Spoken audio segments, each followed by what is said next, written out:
So here we go, guys. I got my first load of lumber that'll help me build my base. As you can see, I have a bunch of treated wood. These are all things that I'll need to build a foundation of the shed. And guys, basically what I did is just as I needed the materials, I just went to the lumber store and picked the stuff up at Home Depot. So loaded it up, kind of laid out how I was going to design it. As you can see, I have 2x6s. I have my runners, the 4x4s. And what I did is I did pretty much all the layout of my floor joists, the walls, the rafters. I did 24 on center. And as you can see, as I'm laying out the floor joists, I'm just spacing things out 24 on center. So the trick is to make sure that it evens out. Is when you measure your 24 on center, you go like say you measure at 2 foot, you'll go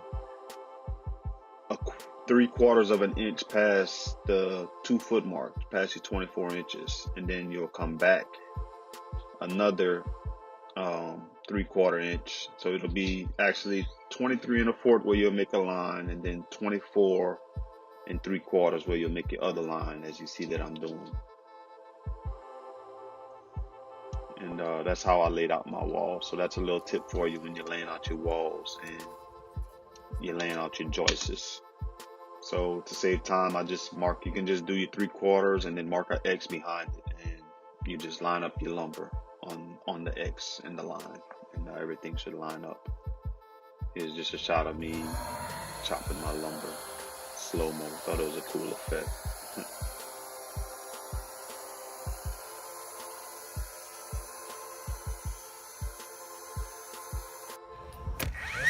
Got my sizes measured, and so I'm nailing my joists on the floor. And here, what helped me to kind of square it off, there's multiple ways to square off. Make sure that what you're doing is even and it's squared. If the foundation is not squared, or in anything that you're doing that needs to be straight and squared, your walls will be crooked, your roof will be crooked. So making sure that your base is square is very important, whether that be you're building a lumber base or you're using concrete. And I used the roofing square to just kind of give me an idea to let me know if the boards were straight or not. And also you're going to see that I'm going to use the diagonal method also. Here you see I have my runners laid out, and I have my floor joists that I built, and I'm just laying it across.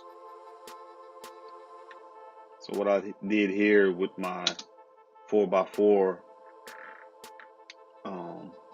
the little runners that the base is going to sit on, that the floor is going to sit on, the pieces weren't long enough. The shed size is a 8x20, and those 20-foot pieces, I had to grab two 10-foot pieces 4x4s. So to have a secure fit, what I did is made I guess they'll call it not a butt joint, but like a notch joint or something. I don't know what's the official term, but as you see, I'll cut a notch in each 4x4, and they'll sit on top of each other,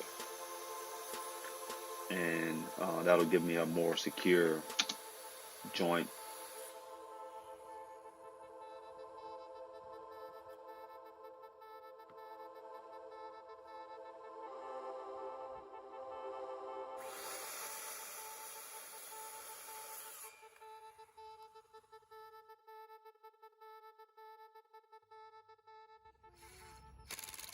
Yeah, so what I did is after I made the cuts, I just fastened it together with some 3-inch screws. I think it was either 3-inch or 2.5-inch screws with the hex head. You guys, when you're doing these type of projects, get the hex head screws. The 4-head Phillips screws, the heads are always stripping for whatever reason. These things with the star bit, I mean, they just secure and go through the wood so smoothly. So I highly recommend that you get that when you're doing your build. You get those type of screws with, remember, it has to be exterior screws, not the interior screws, because they're galvanized and they'll stand up better to the weather. You get interior screws, it won't last as long. The screw will start to deteriorate probably within a year. And here I have my level. Leveled the floor after everything was secure. You can see it's on level. There's my base. I have it sitting on some blocks, and then I kind of use some piece of scrap lumber to put it level. And what I'll do later is, I wouldn't recommend leaving the lumber that you use to like shim the floor to bring it to the level you need. I recommend using blocks, and what I came back and did was add blocks and replace the lumber as the shims. I used either 1-inch blocks, 1x4x8, or I had a 2x4x8. There's just different size blocks that you can use if you have to cover such a small gap to level off your floor. What I did was screw the floor joist to 4x4 runners, just to make it more secure and give it more security and stabilization. Here you can see my daughter's helping me with the diagonal method to square things out. Now where I kind of messed up is that I was kind of off at a 1/4 inch, and I screwed those rafters down to those runners before I should have, and I shouldn't have did that. I should have made sure that my floor was square all the way, because as I started going up, I kind of fixed it with the walls. I made sure that my walls were level, so that's one thing you can do. If your base is not all the way square, you can kind of fix it with the walls. You can have one slightly out more than the other, and where you could fix it. And that's what I did. But I should have made sure that my base was completely square. But like one of my mentors told me when I was in construction, told me that you're not building cabinets, so it doesn't have to be exact to the inch, but you can play with it. If you're off 1/4 inch or 1/3 of an inch or something like that, you can always make up somewhere else. And again, guys, this is a shed, this is not the home. So my kids are helping me lay out. We're dry fitting the floors. I went with a herringbone pattern because it gives you more stability. It's more secure. What I did, I used, I think it was 5 sheets, 4x4x8 weather treated wood. I cut that fit sheet, as you can see on the end. I cut it in half, and then I'll come with that sheet there and start that herringbone pattern, and you can see that it's all screwed down. And my daughter painted the floor for me. That really helped out. You got some extra paint laying around that you had from an old project or something, you just paint the floor. It'll give it extra protection. So that helped out. Now we begin on the walls. We can begin the layout of the walls. And what you can do is, as you see, I use the chalk line. What I did was measure the size of my 2x4, which is, I think it's 3.5. So I laid that, and that's just going to be a guide for when I build the wall, and I can see where it needs to be on the floor. So that's a great thing that you'll need, is a chalk line. And again, I measured 3.5 from the edge of the floor, and that's where my back wall is going to sit. Like I said, guys, I did 24 on center for my walls. I did it for the floor joists. I'm going to do it for my rafters and ceiling. Again, did the 3/4, make everything fall dead center. So you can see 3/4. And then I'll mark my line and come with my X on the other side. just a tip to make things go quicker and smoother, guys. What you do, you just put the edge of your 2x4 on the line. Here you see I'm nailing my walls. My daughter's helping me. Guys, if you have kids, it's a great project you can make it a family project where everyone is chipping in. You can even see my dog is watching. I had my son cutting, so that all made things go smoother and quicker for us. Slow-mo action there. Fastening the walls. See, I'm using the battery-powered DeWalt gun. So whatever tools that you can use to help your job go smoother, go easier, the faster the job will go. But I mean, if you want to use a hammer and nail, go for it. Or you want to use screws and a drill, go for it. So we have the back wall up. Now we're going to start laying out. Well, I'm securing it to the floor. As you can see, I'm trying to measure it, guide it on my red line, the chalk line. So now we're going to start laying out the side wall. Again, guys, everything was 24 on center.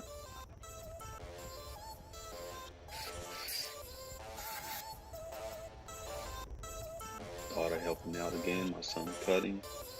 Saved me half of the time. Guys, this project took me about a couple of weeks because I would go to work and get off, and then in the evenings I'd work on the project, and on the weekends, some days it rained, we couldn't work. And all in all, I'd say it took me about 3 to 4 weeks to do this project. Had an idea of what I wanted to do, but I kind of improvised as we went. So I just hope that this short little tutorial video can help y'all and give you an idea of what you can do. You have pretty handy with tools and you have folks that can help you out. Or you can be a one-man job. It's just going to take a little bit longer. So me and my son are about to lift the wall. Again, we used our chalk line to know where our bottom plate would sit at. We lined it up with our chalk line. And what I did with the chalk line, I remember when I was telling you about how my base was slightly off, it wasn't all the way square. So I used a diagonal approach, and my walls sort of stuck out on the edge of the floor a little bit. And that helped me square things away where I needed to be. So we had that side up, the right wall. Now we're working on the left wall. Me and my daughter again. See, it's a new day. We had some great weather when we was doing this project also. Not too many days of rain.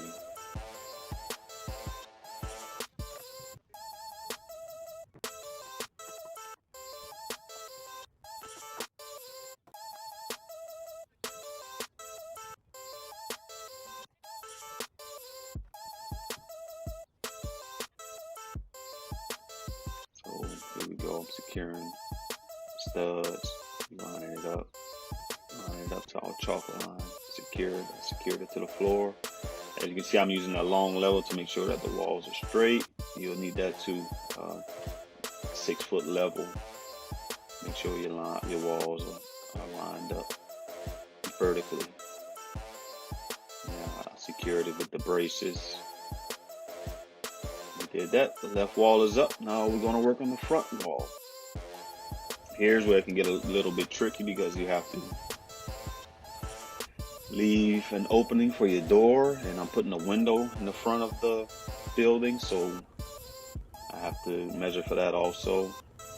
You just have to lay it out how you want to, and just make it work.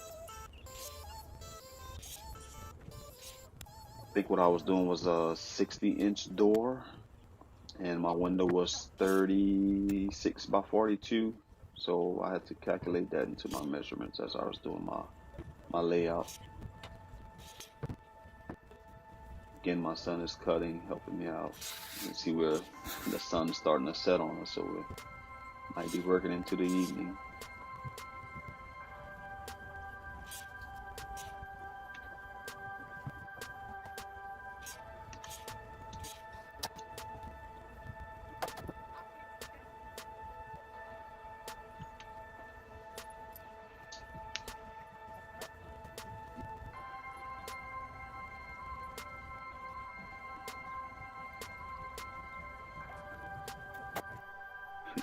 Kids were dancing, killing time. They were great help. Made the job fun. We made it go by. These new dances these kids are doing, I tell you. So I have my wall complete. I have my window framed. I have my door laid out. I laid my chalk line, and I did a lean roof. So my front wall is sitting higher than my back wall, as you'll see shortly. I did my front wall like 8 foot, and I did my back wall about 7 foot. So it's just a simple lean shed, lean roof.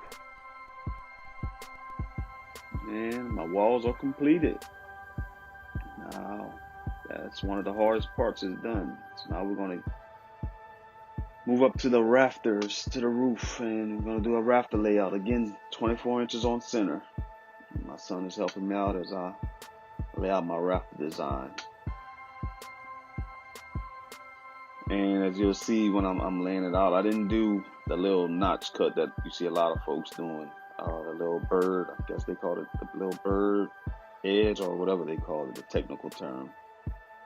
You'll see I'll use a unique trick that you could use if you want to do this type of roof. I think it saves you a lot of time. So we did the front wall and doing the back wall. Again, 24 inches on center. And what helps is when you lay your wall out before you start fastening and everything, is that everything will line up perfectly. You'll have a guide to show you where your material must go instead of just trying to eyeball it and figuring if it's straight or not. So what we're doing here is we're gonna put up our 2 edge pieces, our 2 edge rafters, and we're gonna use that as our template or as our guide to line up the other rafters. So right here I'm kind of measuring out how far I want of an overhang I want my back soffit to be, or the back of the roof to be, and how wide my the overhang that I'll have in the front. So that's what we're doing here. Just I was kind of measuring out. I think I did like a 12-inch overhang in the front, and maybe it was 8 inches in the back. So I just thought that was perfect. And what I did here is I used a 10-foot piece of 2x4. So I used 10-foot pieces, which was already cut, so that worked out perfectly. So you'll see here I'm going to use a string line and put up our 2 edge pieces. And remember guys, your string is your best friend. If you ever have to do a long straight line of anything, just use a piece of string. That's your perfect guide. So we have my string line up, and I just butt up each piece of lumber up to the string, and I didn't have to measure anymore. So that's what I was telling you guys about, is the unique trick that I use to attach my lumber to the top plates of the front and the back walls. I just cut a spare piece of 2x4. I lined my rafter up on my line where I laid out the wall, and I just snap, nailed the lumber to the top plate, and then I nailed the rafter to the spare lumber that I used. As you can see there, secured it down, nailed my rafter to my spare piece of lumber, and we did that all the way across, front and back. And I just thought that was unique. It made it go by quicker. I didn't have to do any cutting. And remember guys, it's just a shed. This is not a home. And as you'll see, as it turns out, it worked out perfectly.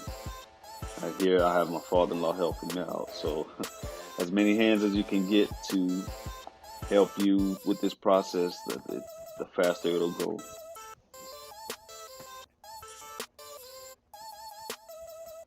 And we're gonna see the building is coming out. We're starting to put I went with the reflective plywood on top. I know how many sheets I used, but these sheets I think were like 20 or 18 or 20 bucks at Home Depot. Put the reflective side up so this will reflect the heat and kind of keep the building cool on the inside. So that worked out perfectly.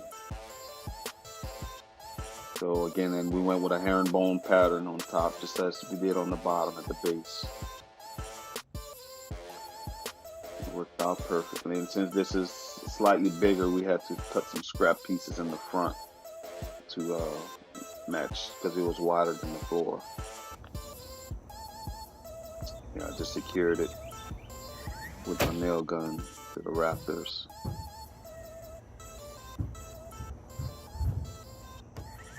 Went all the way across. So we got that up, and now it's time to put our soffits on the edge. And what I used was a hardy plank,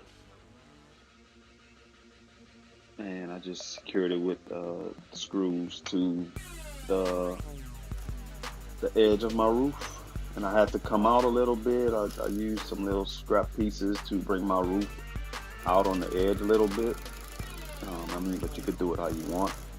But I just thought it gave it a more uniform look. That way I have a soffit all the way around my building.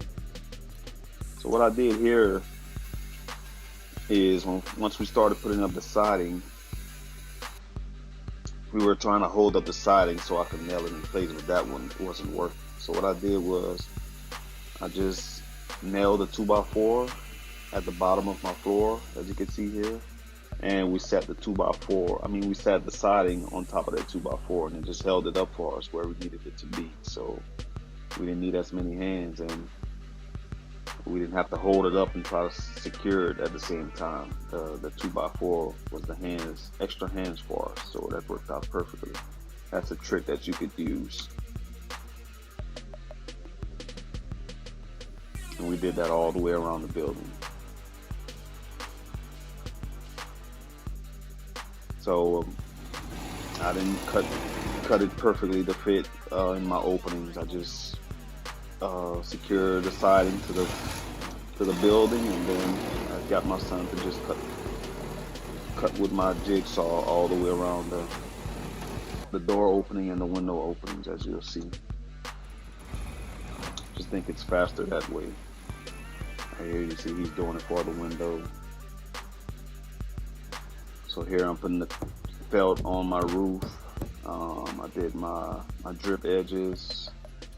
It looks pretty neat. It looks like it's ready for metal. I have to order my roof. Here we're looking at the building. It's coming along. I'll have to close up the top edges, as you see where the opening is at the top. But I have my opening for my door, my opening for my window. I have my boxing around at the top. I started to caulk. I caulked the screws.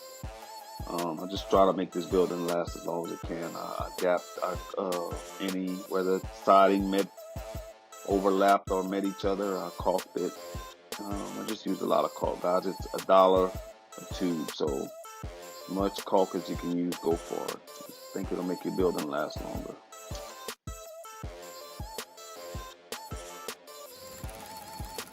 So here we're starting to do our boxing around the building. You can see what we have here.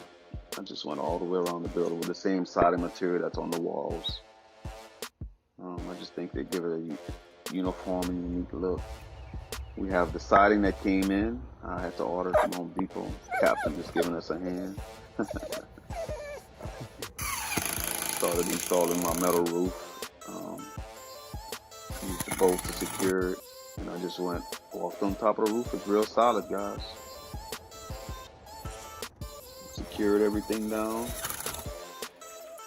Get another shot of me standing on top of the building. The building is starting to come out, looking real nice.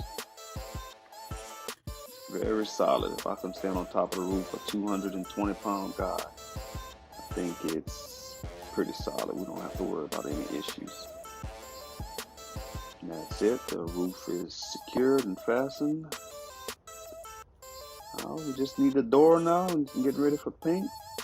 Also, what I did on my edges and corners was um, use hardy planks again, use hardy siding, and I went all the way around and just closed off my sides, and I'll caulk those and then paint it, and use siding all the way around.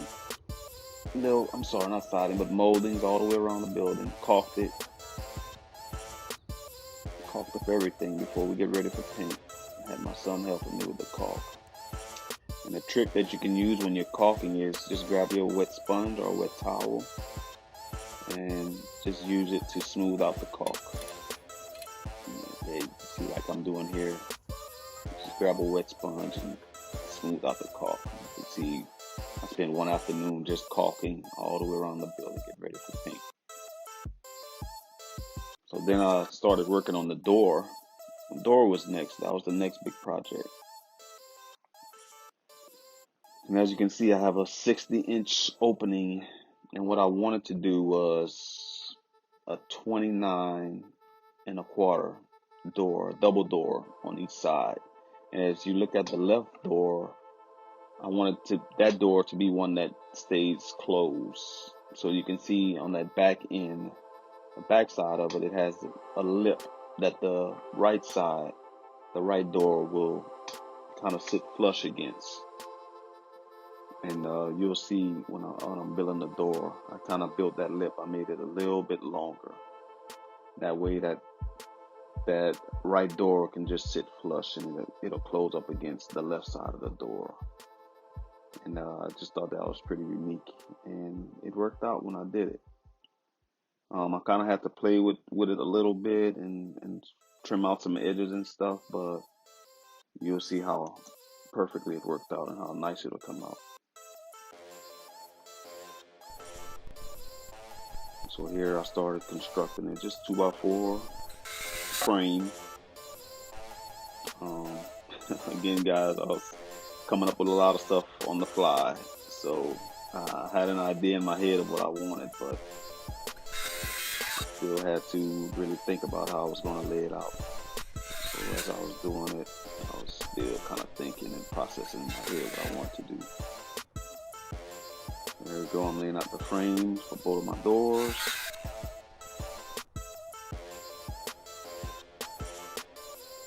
Get my daughter to help me secure it. There we go, extra pair of hands. I use my nail gun for some parts of it. Some parts I use my drill. Just making it, shooting it in at an angle was kind of difficult. I could have used it. I have one of those keg deals, the little pocket hole deals, but I didn't want to use that because it just takes a lot of time, and this was just the frame. I'm going to sandwich the frame in between two pieces of plywood like I showed you in that drawing. So I didn't want to go through the hassle of pulling out my pocket jig kit to secure it, but it would have made it more secure. But being that it was sandwiched between the two pieces of plywood, I didn't have to worry about it going anywhere. Just had to make sure that my frame was square.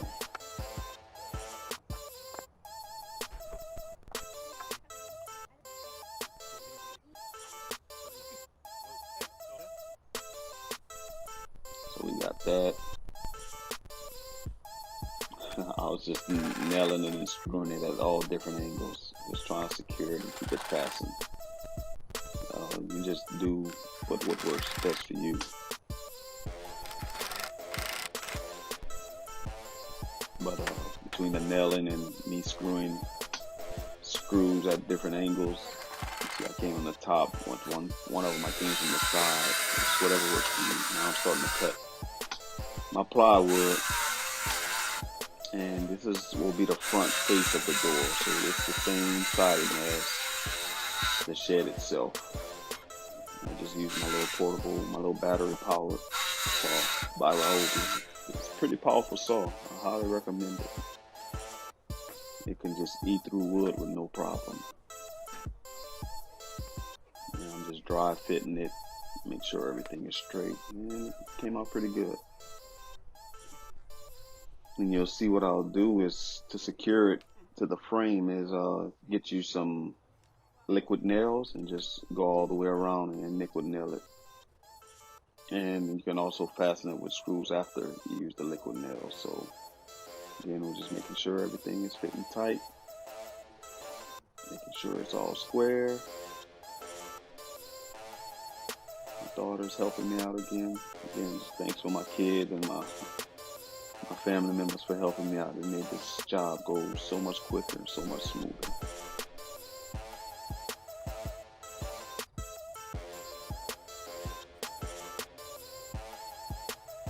And just double checking it all is well. It's fitting perfectly. And that's the front face of the door. Now I'm cutting my back piece, which will sit on the back side of the door. Remember, I have to cut it a little bit wider because I'll have that lip sitting in the back. And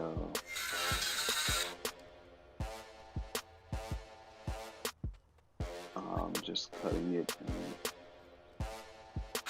building out a sandwich for the door frame. It's my second piece. And you can just use scrap pieces of lumber you got. If you have extra plywood left over, that's what I did. I have extra plywood left over from the roof. It's always being painted, so it didn't matter. And there we go. Now I have a solid door. Again, I use the liquid nails.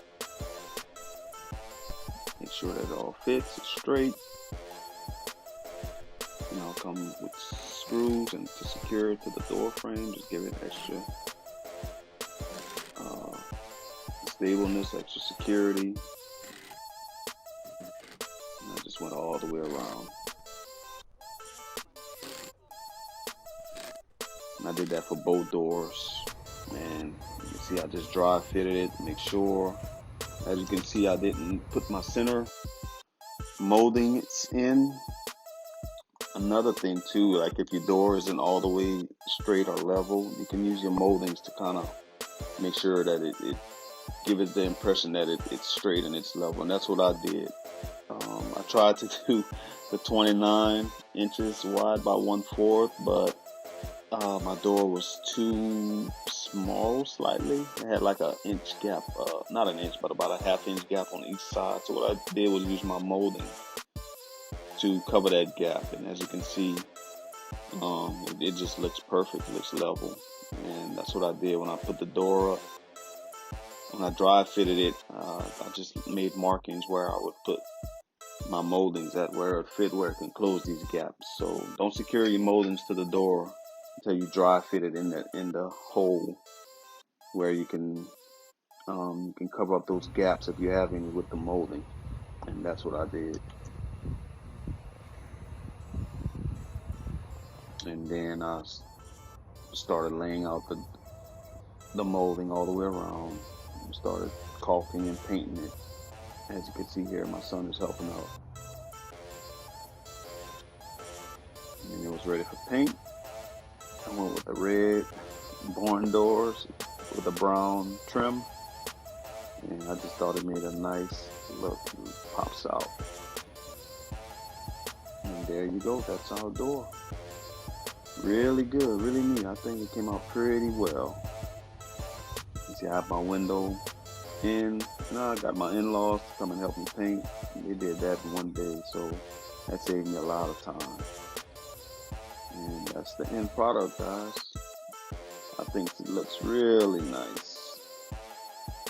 Really good. To say that I was going to purchase a Home Depot shed and for the price of what I would have paid, I don't believe I'd get half of what we created. And again, it took a little more time than if you'd have ordered it online, but I wouldn't have had these family memories, and me and my kids can talk about it, and my in-laws, and how we built this shed together, and it came out nice, and I really like it. Now I'm gonna give you a little tour. the inside, I have the T-handle door hardware. You can order that off of eBay. Here I built the shelves, got some storage boxes, some of my son's college stuff. His dorm things, COVID shut him down, so he had to come back home. That wasn't the plan to make the little office on the side. It was just been all storage, but now we made it into man cave, studio, reading room, sitting room. We just have an extra room where we can just sit back and go relax. If we just want to get out the house and have time for ourselves, a space to ourselves. So it just serves multiple functions, and we like it. I like it. That came out pretty nice. And the wood inside is some wood that I picked up. And what you can do is just, a lot of times these stores, big box stores, or your local carpet stores or flooring stores, they might have wood left over that it's not enough to do a whole room or not even a bathroom. You might have like 4 boxes left or something, or 5 boxes. And that's what I had, 5 boxes of some leftover wood, and I just used it on the floors and on the walls, and it turned out perfect. That's what I need. And I gave it a unique look inside of the office. I found this door on Marketplace. We painted it with the door hardware. It looks nice. Real nice. I did white paneling on the inside. Put in an AC unit so it's nice and cool in the summertime. We have our wood floor, walls. Storage, a blind, mini blind. There's Captain hanging out. So that's the shed, guys. That's the tour. That's my roof with light and electricity. Lots of storage space. I still have some more cleaning to do and organizing. And maybe I'll put an update or something of all the stuff that we did. But that's pretty much it, guys. I may put that wood that you just saw on the floor on this back wall to finish it off. But that's the tour, guys. I hope you liked it. If you found any tips or any of this helped you, just like, subscribe, comment. I'd like to hear from you. What you think about the shed. Just let me know. Thanks for watching. Hope this helps.